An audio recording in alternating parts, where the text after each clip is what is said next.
We're back. We recorded. It's been over a month. It feels like a while, yeah. Welcome back to the Pursuit of Yappiness podcast. I'm Michaela. I'm Daytona. And this is the podcast where we yap. Oh. Okay, you did that on purpose. Yeah, I did. I was like, Gotta switch it up. My brain, it's like when you ask someone to like say the alphabet backwards or like pat their head, rub their stomach or whatever, and like your brain doesn't know what to do because it's like I have not been trained for this. I genuinely don't know if I could say the alphabet backwards. I don't think I could. Z Y X W V U T S R Q P O N. Wow, this M is so impressive. L K J I H G F E D C V A. Wow. Great job. I made it to T and then I was like, wait. Anyway, so consider this episode a funeral of sorts. Yes. Tragedy has struck. Tragedy has struck. So basically what has happened is about a month's worth of episodes, which we record once a week. Yeah. So 4 episodes have been tragically lost. My laptop, I was editing about 2 weeks ago, which is why there hasn't been any episodes. I was editing 2 weeks ago, and halfway through the episode, my laptop just like shut off and wouldn't turn on again. And it breathed its last. Mm-hmm. And I took it R.I.P. to a computer store and they were like, sorry. And I was like, that's never good news. When the computer guy is like, don't know. And I was like, yeah. Oh, perfect. So yeah, I got a new laptop, thankfully. But and now we will be backing up to the cloud. Yes, every single one. Mm-hmm. And it's my fault for not doing that. I had a few random episodes that were, but they were like old episodes that have already been published. So I was like, yeah. Well, that doesn't help. So if we ever manage to recover them, yes, we'll release them as a little treat. Bonus archive episodes. Yes. And I'm like, I was going through my notes just because I'm a note hoarder on my phone. And so I like never delete anything. And I was looking through to see like, what were some of the things that I've talked about on previous episodes that we may have lost. The big one was all of our Project Hail Mary conversations. Because folks, if you have not seen this movie or read the book, you're missing out. It will change your life. Change your life. It changed mine, and I will never be the same. I'm a new woman. And it's not just because of Ryan Gosling's slutty little glasses. Although those are pretty impactful. They do a lot of heavy lifting. lifting. But no, it's so good. You've seen it twice already, I've right? seen it twice, yeah. And Jake and I have already decided that as soon as it comes out on DVD, we're buying it. Because he's like, we can't rely on streaming services. I was like, okay. Yeah. And also I got the shelf trophy. Yep. As in, if you're not familiar with a shelf trophy, folks listening at home on the 95 or wherever you are, it's just the physical book because I've been reading it on Kindle. But I think it's specifically a physical version of a book that you've already read. Yes, so you're not going to read the physical book. Exactly. I'm only reading it on Kindle, and it's literally just for decoration at this point. You haven't even finished it yet. You could transfer over to reading it in the real book. That's true. But yeah, so great movie, changed my life, and I will never stop talking about Every it. single post about it that I see online breaks my heart a little bit more. Yes. Just, it's so good. Brings me to my knees. Yes. Like, it's just, oh my gosh. Yeah, I have so many things to say about this movie. Yeah. But, and maybe you'll hear them one day. Yeah, maybe they'll someday see the light of day. Yeah. But another thing that I feel that way about is Epic the Musical. Mm-hmm. I feel very strongly that it means a lot to me and everyone should listen to it. Yeah. And I recently came across the social media accounts of the guy who wrote it. Yep. Talking about his like thought process writing the music and all of the musical motifs and how each person has their own theme and the instrument that represents them and how the different musical riffs or whatever they're called, melodies, mean different things, and when you put them together it's like symbolic of the story that's happening. And I was enthralled. I watched his videos for way too long of just him talking about it, but also like besides the fascinating content, the guy himself is also just really fun to watch because he just obviously very like genuinely loves talking about this stuff, is very excited about the thing he's creating, is very knowledgeable, is a big goofball and just silly and fun to watch. So I feel like he's my friend at this point. I've seen so much. You've spent so much time with him. Yes.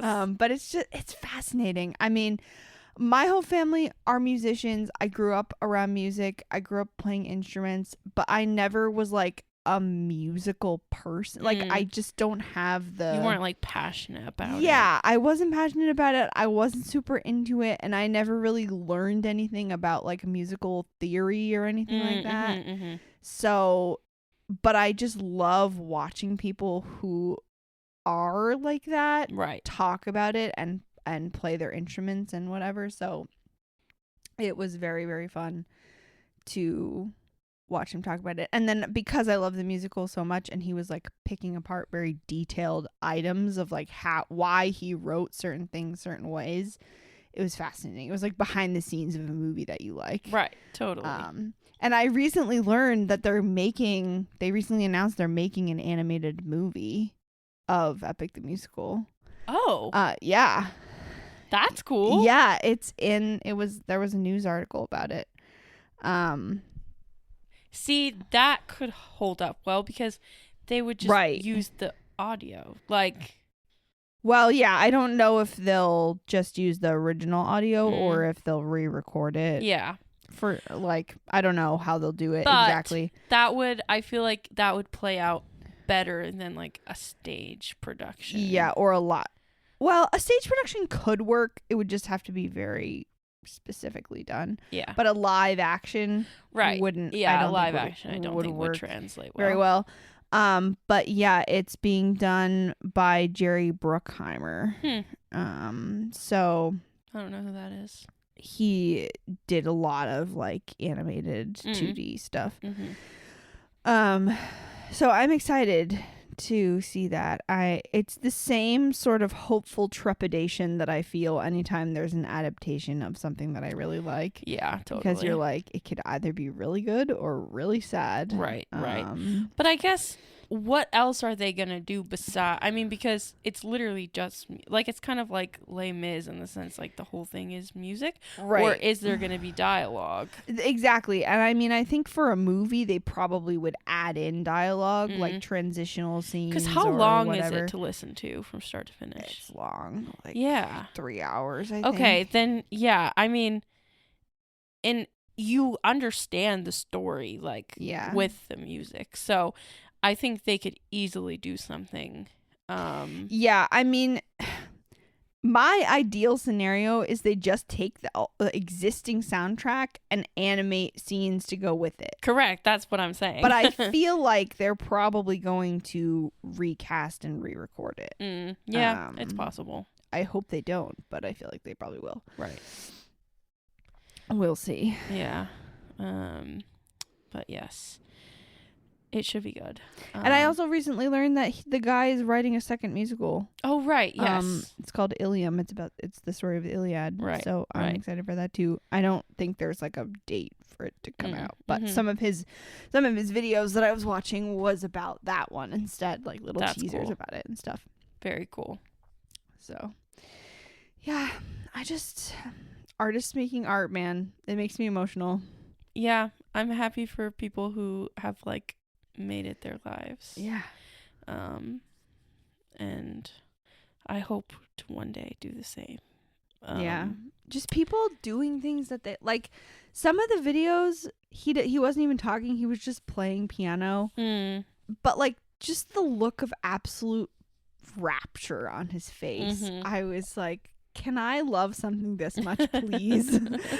Can I be this into anything? Yeah. Yes. I don't know. Yeah.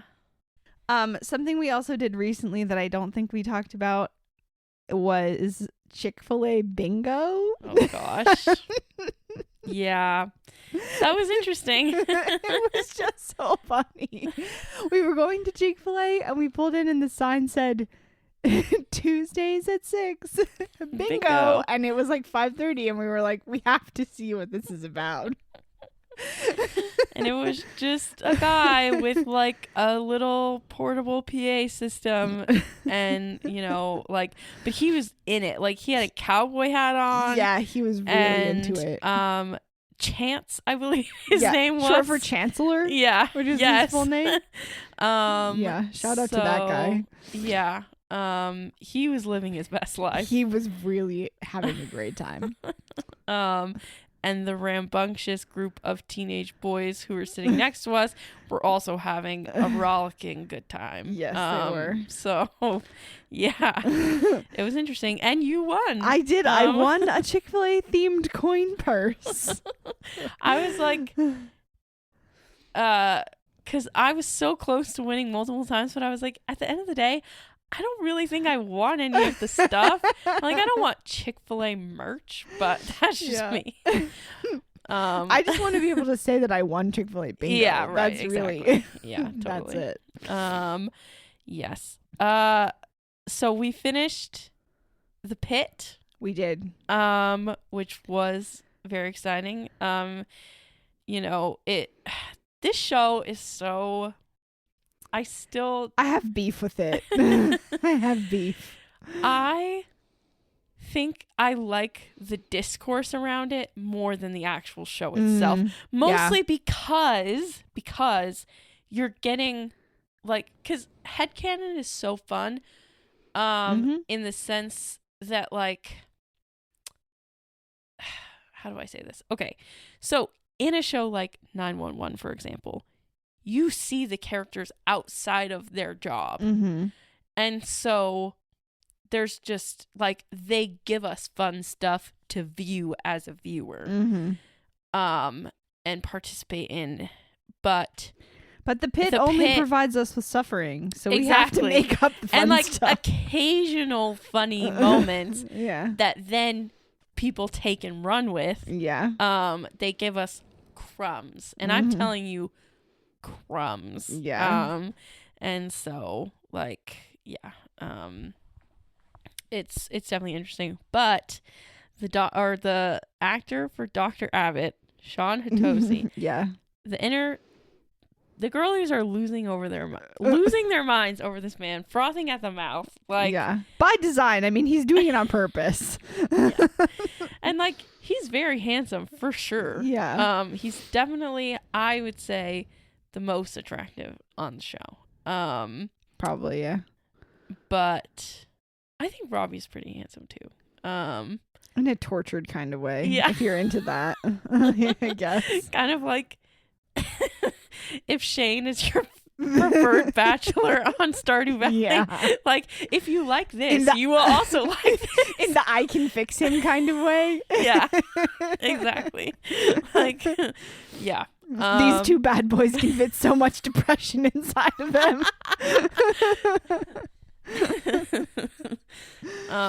I saw the craziest like chart of Stardew Valley characters earlier today, and it was like, oh gosh, what were all the things? It was dang it, I lost it. But one of the 3 options were, why would I do this? I guess I can, and I have taken the day off work because I have to do this. And so one of the options was kick a baby, and Shane, his was, I have taken the day off work to do this. And then Sebastian was, I could do that. And then Penny was, why would I do that? Gosh, but I wish I could remember what the other options were, or what the other cross actions were. Yeah. I just thought that was very funny. But anyway, yes, the Pitt just finished 911 just moments ago. Yes. Hot off the press. So if you haven't seen 911, the finale yet, spoilers. Don't listen to this episode.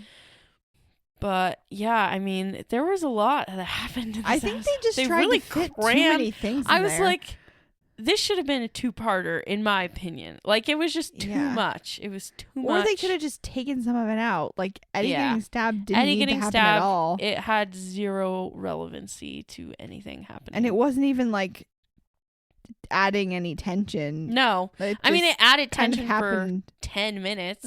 I guess. While you're like, is he going to die in the elevator? I mean, everybody's so distracted by the gunman that, like, until they flashed back to him in the elevator, I kept forgetting he was there. Yeah. Because there's too much other stuff going on. Right.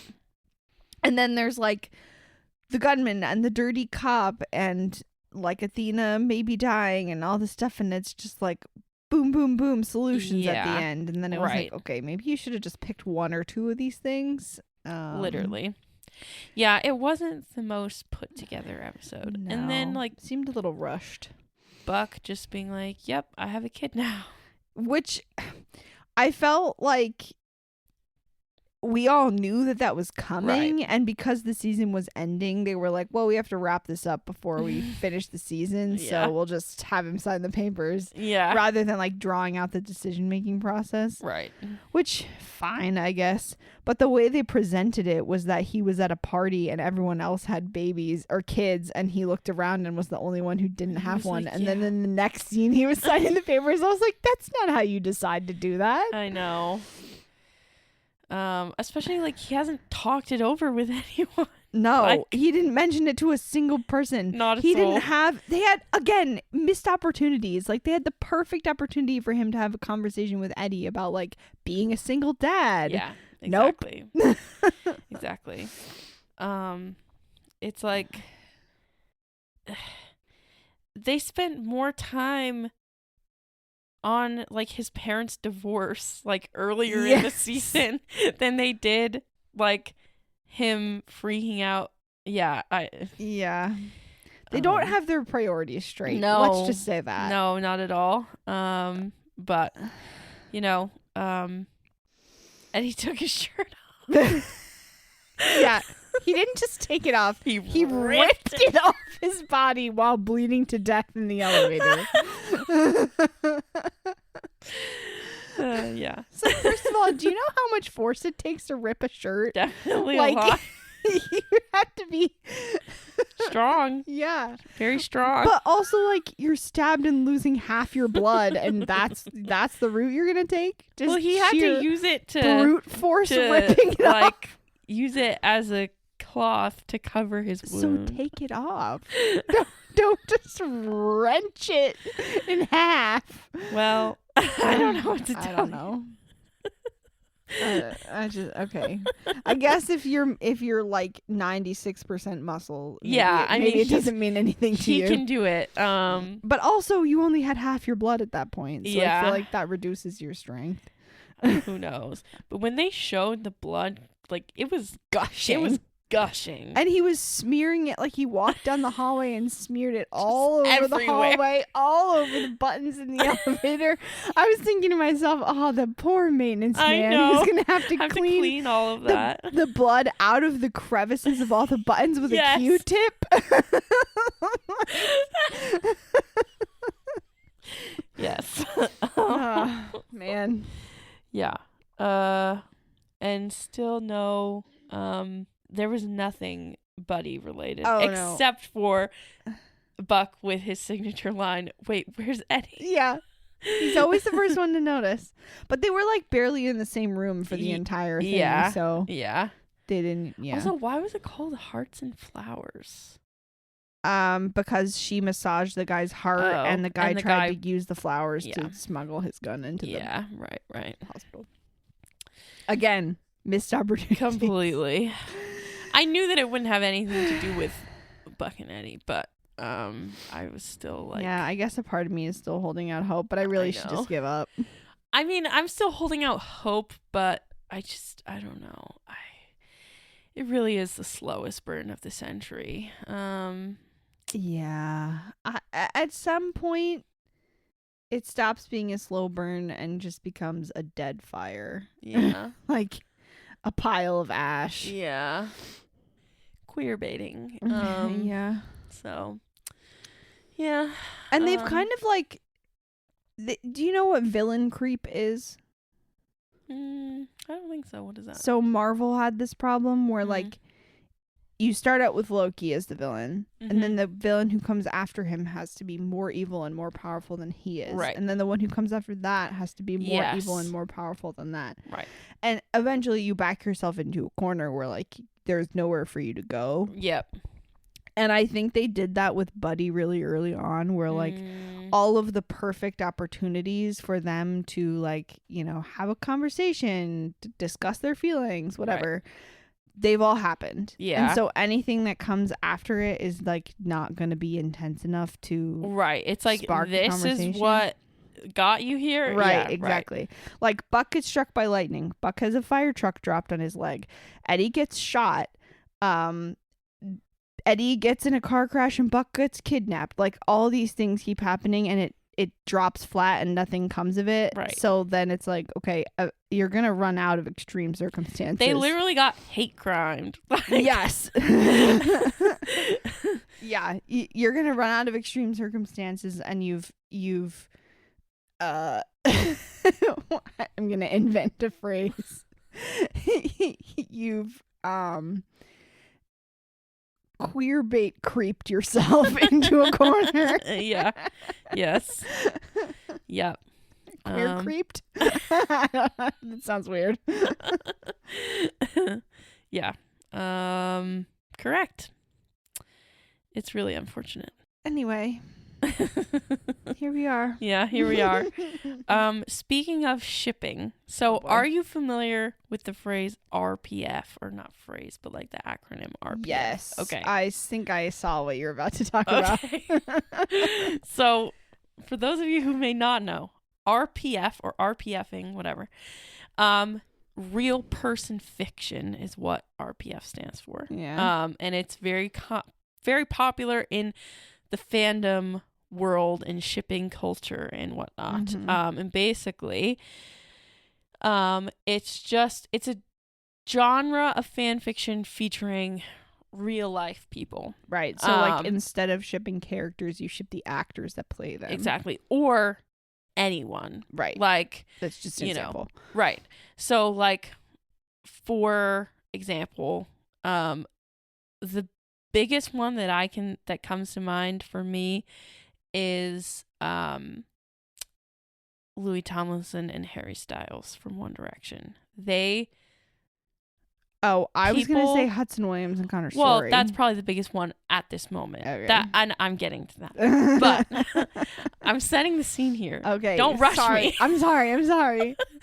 So Louis Tomlinson, Harry Styles, and they were young. I mean, like, I don't know, 18 at the time. And so it was like, okay, why are people losing their minds over these real people who are just friends? Like, and there are people to this day who still think, no, they were in love and this song is about them and he wrote this song about him and this song is about him.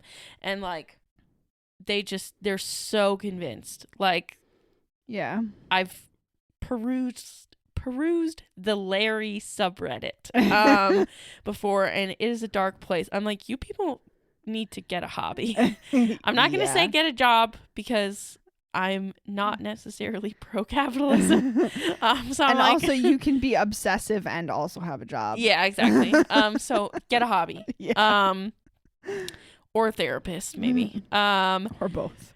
And then there's also Dan and Phil, which I will say they are kind of an exception in the sense that they like encouraged it. And it turned out to be real. Well, yes, it turned out to be true. And I will say something that there's a lot of just discourse, I guess, about and disagreements over whether this is okay or not. Like, is shipping real life people okay? I don't know.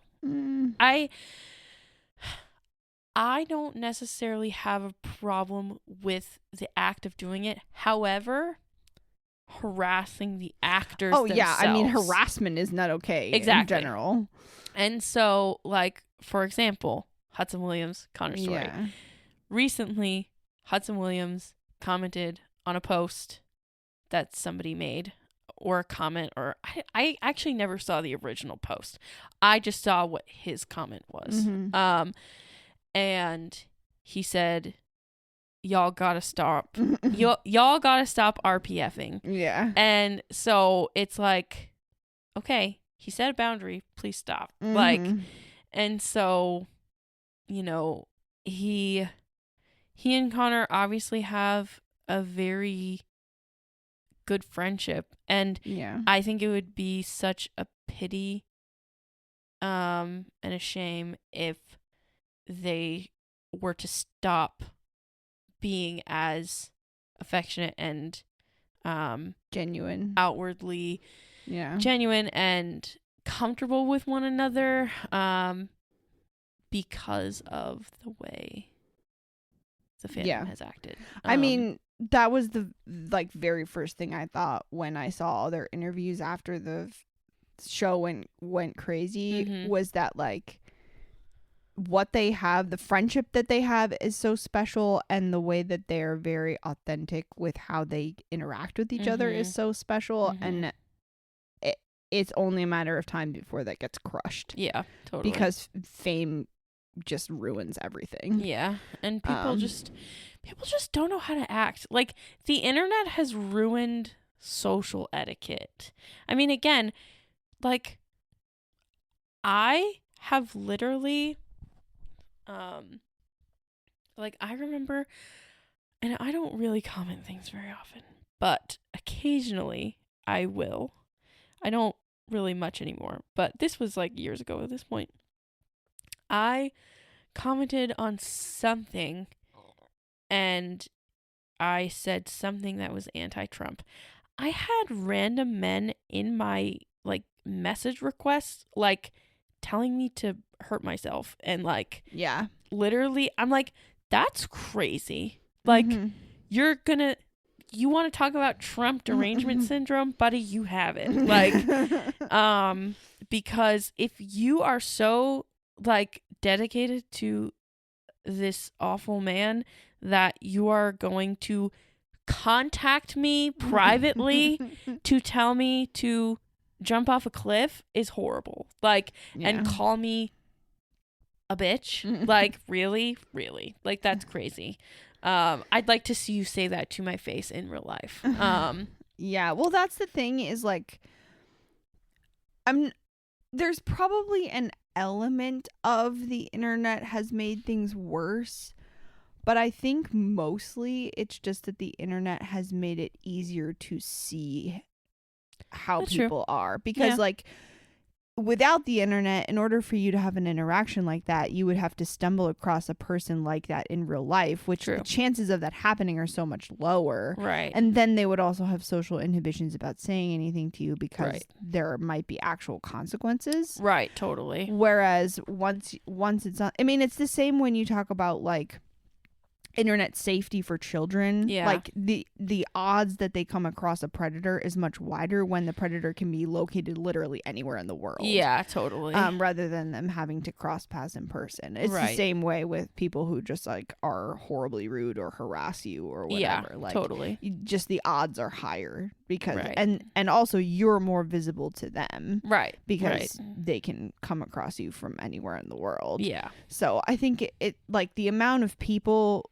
who are like that is probably about the same as it was before the internet. It's just it gives them it has just given them a tool to be that way. Right. It's the same way that like it feels like there are more catastrophic tragedies happening in the world now than there used to be, and maybe there are slightly more, but it feels like there are way more because we have access to knowing about them no matter where they happen, where it used to be more localized. Right.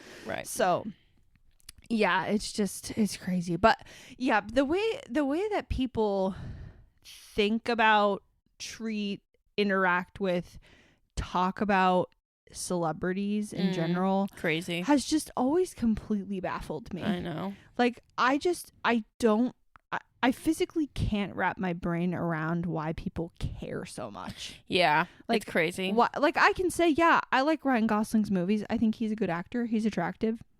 That's as much as I think about it. Right. Like I'm not like a raving fan of any one celebrity because I just can't care that much. Right. And I will say when I was younger, like, and I'm talking like middle school. Yeah. I would obsess over whoever.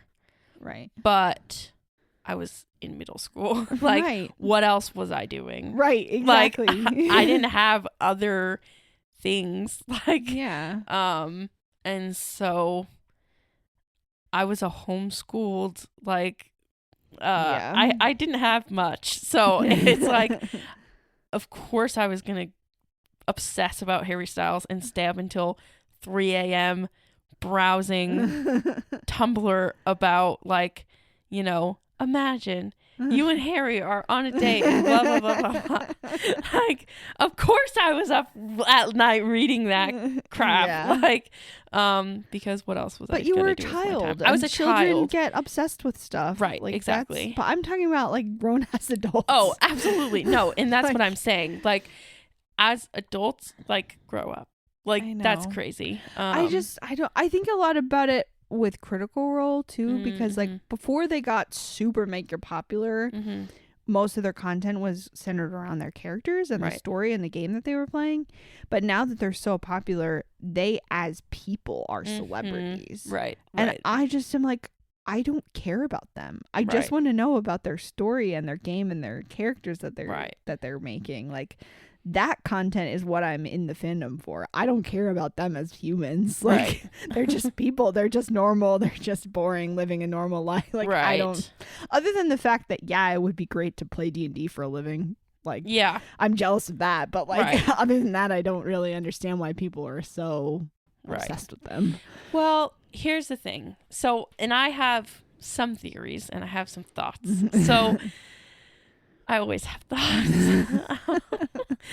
So I think especially when it comes to people who make any kind of content, really, if their content is really important to you, like, for example, with Dan and Phil, like, as people, they mean a lot to me, but their content is also centered around them as people. Yeah, they don't have a character that they're playing. Right. Yeah. And so they're not like actors or whatever. But even still, like, I think if there's someone out there whose content means a lot to you and has, say, gotten you through a hard time, or like, you know, I remember darker times in my life where it was a lifeline in the sense that like this thing was bringing me joy at that point in time. And so I can see how it would be easy to like idolize a person. Yes, exactly. But do you think you would have had the same reaction if during those dark times you were latched onto content where it was a character? Like, would you be obsessed with the actual actor if it was a character? No, I'd probably just be obsessed with the character. Right. Yeah. So that's it is. It is odd. And that's the thing too. Like, when it comes to, like, I'm not obsessed with Ryan Gosling. I'm obsessed with Ryland Grace, but I'm not obsessed with Ryan Gosling. Like, and not to say, not talking about Ryan Gosling, he did a great job. Love his work, but it's like, when I do have a quote unquote obsession with something now, I'm obsessed with the character, or the storyline. Like the question of like, if you could sit down to lunch with any actor or like famous person, who would you pick? I don't care about any real people. Right. Like, I want to sit down with like a book character. Right. Exactly. Yeah, exactly. And like if maybe the author of said book, like maybe, that'd be kind of cool. That'd be cool. Just like pick their brain. Yeah. But like I have never had a celebrity encounter in the wild. I've never like come across somebody that I was like, oh, that's so and so. And I honestly don't even know if I would bother to approach them if I did, because I'm like, what would I say? Right. I would just be like another one of millions of people who's obsessed with them and wants to like take their photo. Yeah, I think it would depend on the person. I have seen celebrities out in the wild, but have never approached any because they were like not people that I necessarily cared about. Like once at Disneyland I saw Kirsten Dunst. So I didn't think I'd recognize MJ her. from Spider-Man. So, and not Zendaya's MJ, different MJ. The old Tobey Maguire Spider-Man movies. But I'm trying to think of anyone else. Anyway.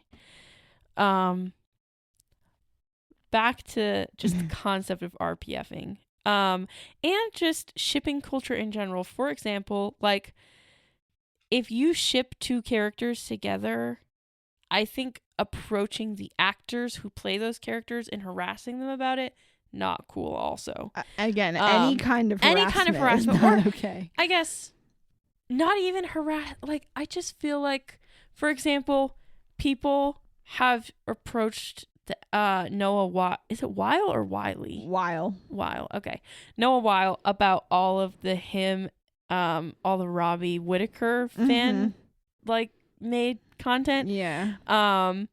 And I'm just like, why are you asking him about that? Like, that's not even like canonical relationship. Like, I mean, I guess I would be curious to know what their opinion is about it. Like, if they saw it and they were like, yeah, I could see that happening, or if they were just like, ew.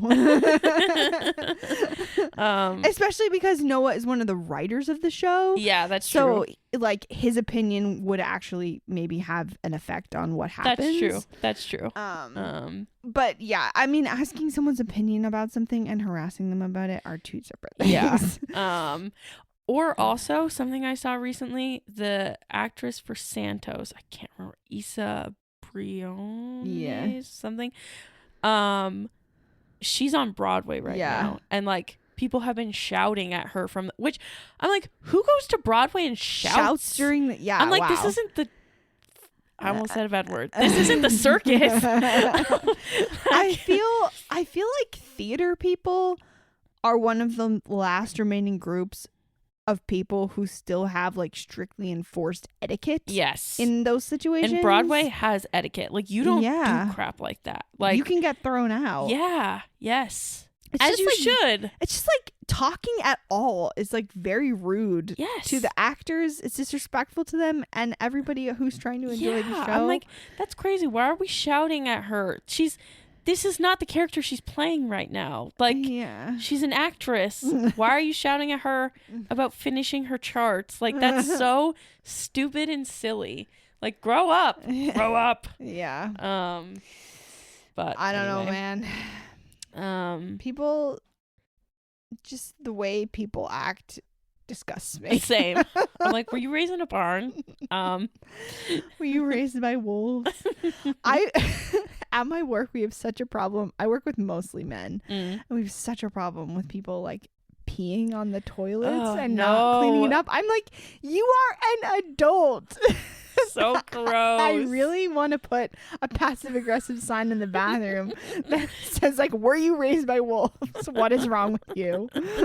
Keep your piss in the toilet, please. Yeah. And if you somehow have the worst aim ever, then at least wipe it. Yes. If you sprinkle when you tinkle, yes. Please be neat and wipe the seat. Did you come up with that yourself? No. Okay. Yeah. I just that's so bad. That's so yucky. Yeah. Which also I am floored by how many people, this is like related a little bit. I'm floored by people who just don't wash their hands after going to the bathroom. Ew. Or they don't wash their hands specifically. I have heard this from someone before. They were like, "Oh, I just peed. I don't need to wash my hands." And I'm like, what? Like, what are you talking about? Were you raised by wolves? Exactly. I'm just like, what? Like, that's still gross. You still touch the toilet. Yeah. And, like, depending on what you got going on down there. Well, anyways. You've touched something, regardless. You touched something. And it's like, just wash your hands, please, for the love of God. Wash your hands. Ew. Gross. So, yeah. Whew.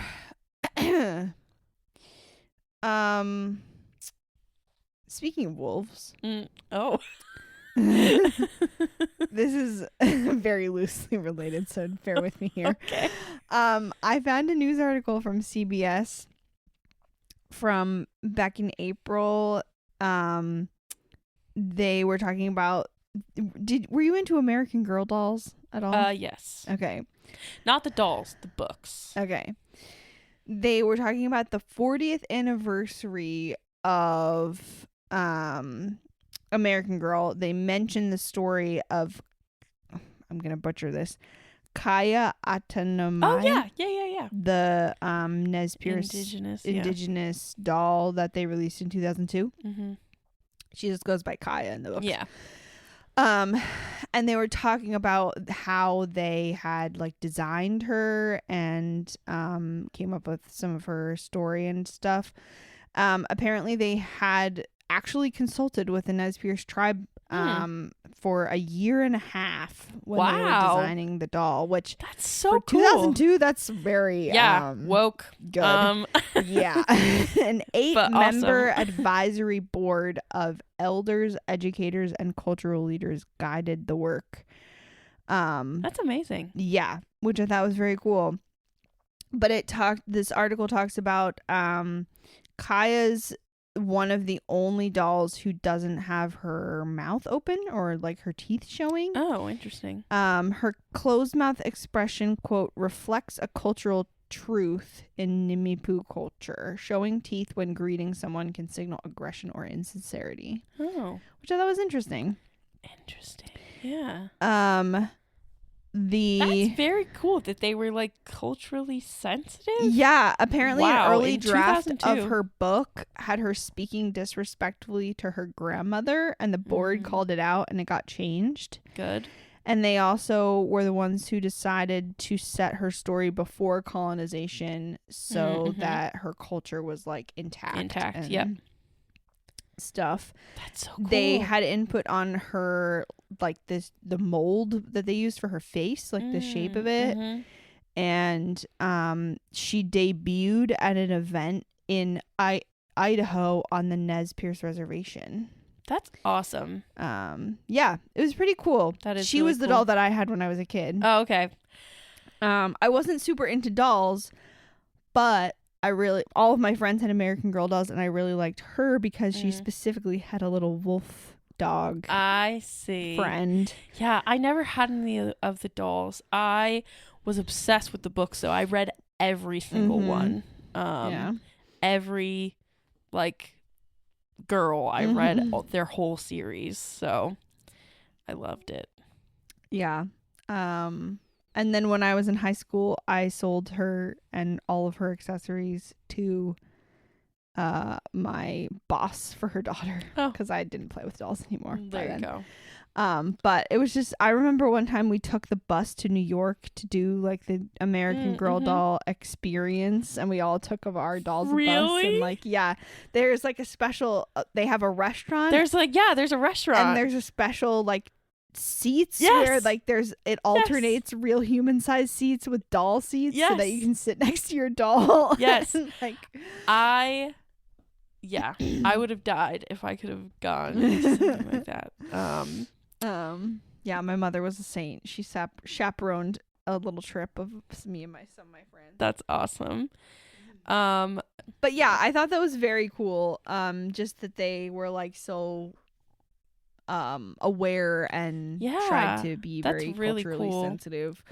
I mean, that would be impressive now, let alone in 2002. In 2002, I can barely believe it. My children will absolutely be reading the American Girl books, because knowing that makes me love them even more. I know, and I have no idea, like, I think almost all of the rest of the girls, there's like one girl who's black and the rest of them are white, I think. Yes. There is a Hispanic Latina one, Josefina. Okay, yeah. So I don't know if they would really have. They probably had like historical consultants. Oh, and there was I don't remember if she had. Yeah, she did have her own book. Julie, the American Girl from the 1990s. Her best friend was Chinese, and I think she ended up having her own book also. Oh wait, she wasn't 90s, she was 70s. Just kidding. Julie Albright's Chinese American best friend in the 1970s. Yes. Yeah. Ivy was her name. Ivy Ling. And then the Girl of the Year for 2022 was Chinese American, and the one for 2023 was South Asian. With Indian heritage, it says. So very, very cool. Yeah, they're slowly but surely diversifying a little bit. Yeah. But yeah, I remember thinking that most of them were very boring because they were just like normal white girls. Right, yeah. But Kaya, she really she was the one who like lived in nature and had a dog, and like, so I liked her the best. I really liked Kit Kittredge, the one who grew up in the Great Depression. She had a movie. I liked her movie. Oh yeah. I also liked Felicity, which was set in like early like Bridgerton era. Obviously, it was in the United States, but yeah, I really liked hers, mostly because it talked about like tea etiquette. There was like a whole section on like how to make the perfect tea party. Oh wow. And stuff. I thought it was mind blowing. So anyway, so that's some uplifting news for you. Love it. I love to see it, love to hear it. And that just really brought me back. I'm gonna peruse Facebook Marketplace for American Girl books. Or I bet thrift books would have them too. Yeah, I've also seen them at yard sales and stuff. People often, you know, when their kids outgrow them, they sell them. Love it. Yeah, speaking of books, I'm almost halfway through Queen of Shadows. Yeah. It's been almost 2 months. I'm slogging my way through. Yeah. Sarah J. Maas, you had me in the first half, not gonna lie. I know. And everyone is like, no, it's so good. It's so good. It's so good. I'm like, okay. And I mean, it's possible because I will grant you, there are a lot of plot threads that are like being built. Yeah. And so I feel there is potential for it to go somewhere really dramatic and exciting. Right. But right now it's boring. For some reason, this book and also Heir of Fire, I just felt was very boring as well. Very boring. I don't know why. Because, I mean, it has all of the normal, like, fantasy stuff in it. Yeah. It has all the elements. Yeah. But for some reason, they're just not grabbing me. They're not elementing. Yeah. Yeah. I know. I can't quite put my finger on it. And Heir of Fire was really exciting, like, the last 100 pages. Yeah. She definitely has that. That's the Sarah J. Maas way. Yeah. However, the books are usually still good, even leading up to those last 100 and pages. Also, when your book is, let's see, 646 pages. Yeah, it's excessively long. Like, and again, there were, especially in Heir of Fire, I'm like, I do not need all of the freaking witch drama. Like, yeah, the witch drama, I will say, it is going somewhere. Okay, like it's I'm more invested now than I was in Heir of Fire. Okay, I'm still not like, it's not my favorite part, of course, but I'm like, oh, okay, I can kind of see where it's going. Yeah. I think with Heir of Fire, I think my beef was that if I was watching this as a series, the entirety of Heir of Fire would be one training montage. Yeah. And that's it. Right. Like, it literally was just a training montage of her figuring out how to use her powers. And I guess getting to know Rowan a little bit and, like, kinda, some of his stuff. But anyway, we know how I feel about him. But anyway, my you point. Still feel that way? Yes. Oh no. Like... And you're halfway through the book. But anyway, because it was just a training montage, like, the only point of that book, other than introducing Rowan, was just to get her to use her powers. Yeah, she's got powers. And then in Queen of Shadows, she goes back to Adarlan and can't use any of them because magic is, like, dead or whatever. Wait, how did you say it? Adarlan. I've been pronouncing it as Adarlan.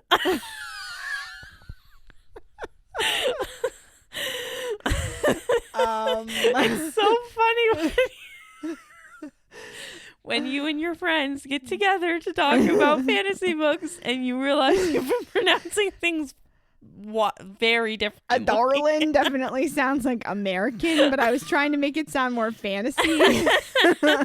No, I was thinking it not like Adarlan, not like that, but like Adarlan. Okay. Adarlan. Interesting. Speaking of fantasy books, I did finish Sword Heart. Yes. Very good. Mm-hmm. We didn't fully get to talk about it at book club because I hadn't finished it yet. What were you and Paige talking about that? Okay. Potentially not appropriate for children. It's fine. So there's okay. Let me back up. One of the things I really appreciated about Sword Heart was that it was about a woman. Yes. And she didn't want to have children. Yes. And then she fell in love and still didn't want to have children. And stuck to her guns. Yes. The way that they accomplished this. Yeah. Was that, so the whole premise is that there's this magical sword, and when you pull it out of the sheath, it like summons a magical man who's like attached to the sword. Right. And when you put it back in the scabbard, he disappears. Yeah. And so they were like, I really appreciated that they were like, wow, we have this very powerful magic item. We're going to actually experiment and figure out how it works and what are the rules and the governing works of the magic, right? So they do some scientific testing. Very scientific. Which I really appreciate to like figure out, the range, like how far can he get from the sword before he can't be like physically corporeal anymore, right? And they do some testing where like they have him pee in a jar and then they put him back in the sword and they're like, does the pee disappear? And it does. And so they figure out that like any bodily stuff that he makes goes back in the sword with him. For contraception, basically. Yeah. So they're like, well, we can just make sure we put him back in the sword right after, and then there won't be any pregnancy happening. Which I thought was funny. It was just like a whimsical, different fantasy way rather than like I drink some tonic. Yeah. Some special the contraception tonic. And also the way that they presented it was like the characters were aware how ridiculous this was that they were doing, but they just like embraced it and laughed about it, and it was very funny. It was a very funny book. It was hilarious. I was cackling to myself reading it. I definitely want to read the rest of the series. Yeah, me too. And other stuff by that author because I really enjoyed the writing. Very funny. But anyway, so because I feel like a lot of fantasy stuff, you have like super powerful magical items and nobody like tests their limits or like figures out what they're capable of, especially something as crazy as an incorporeal man who like pops out of a sword, right? Or the magic system in general. Like a lot of the times when it's a world where the magic system isn't fully understood, they just kind of bumble through and don't try to figure it out. I'm like, dude, your quest would be so much easier if you actually fully understood the tools you have at your disposal. Totally. Well, do you have poems ready for us? I do. Do we? Oh, wait. Where's my phone? Oh, here we go. So I have one because Mother's Day was yesterday at the time of recording this. Yes. I have one that's related to mothers. It is called Mother Talks Back to the Monster by Carrie Shippers or Shippers. Tonight, I dressed my son in astronaut pajamas, kissed his forehead and tucked him in. I turned on his nightlight and looked for you in the closet and under the bed. I told him you were nowhere to be found, but I could smell your breath, your musty fur. I remember all your tricks, the jagged shadows on the wall, click of your claws, the hand that hovered just above my ankles if I left them exposed. Since I became a parent, I see danger everywhere. Unleashed dogs, sudden fevers, cereal 2 days out of date. And even worse than feeling so much fear is keeping it inside, trying not to let my love become so tangled with anxiety my son thinks they're the same. When he says he's seen your tail or heard your heavy step, I insist that you aren't real. Soon he'll feel too old to tell me his bad dreams. If you get lonely after he's asleep, you can always come downstairs. I'll be sitting at the kitchen table with the dishes I should wash, crumbs I should wipe up. We can drink hot tea and talk about the future, how hard it is to be outgrown. Wow, that's good. Right? I love that.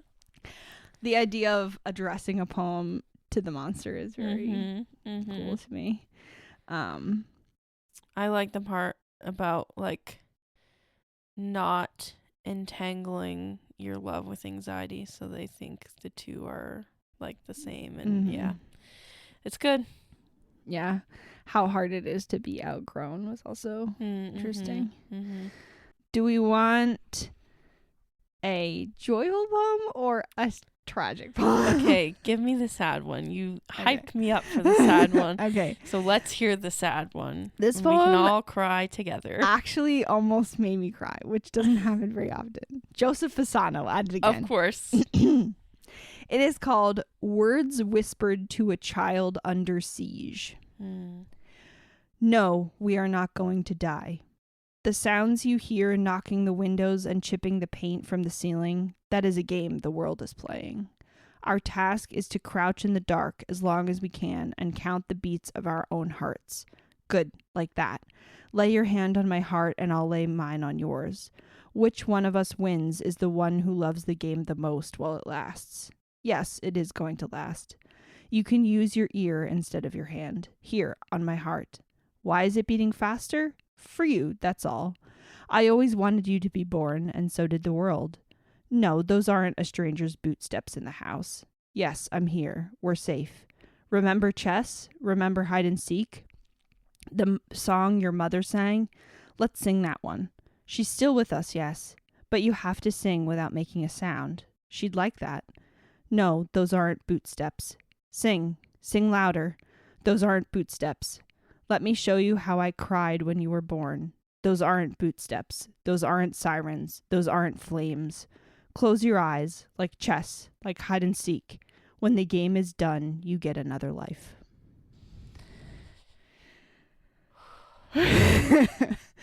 Yeah. Oh my gosh. I know. I told you. I need a moment. Oh man. Oh wow. That is horrible and heartbreaking, but beautifully written. Yeah. Tragically gorgeous. Gosh. Yeah. And thinking about, like, you know, Mother's Day and everything. I mean, there are mothers out there saying that to their children. Dad, it sounds like maybe it was written from a dad's perspective because it said your mom is still with us. But yeah. Wow. I don't have anything to add. I know. It got me. Yeah. Joseph Fasano, if you're listening, you're doing the Lord's work. We'd love to have you on the pod sometime. Yeah. Honestly. So, yeah. Yikes. I recently found a poem that was written by someone else but said it was translated by Joseph Fasano. So I'm wondering what language he speaks besides English. Huh. Yeah. And if English is his second language and he manages to write poetry this heartbreaking, I'm impressed. Yeah, that's crazy. We'll have to look him up. I wonder, does he have any poetry books?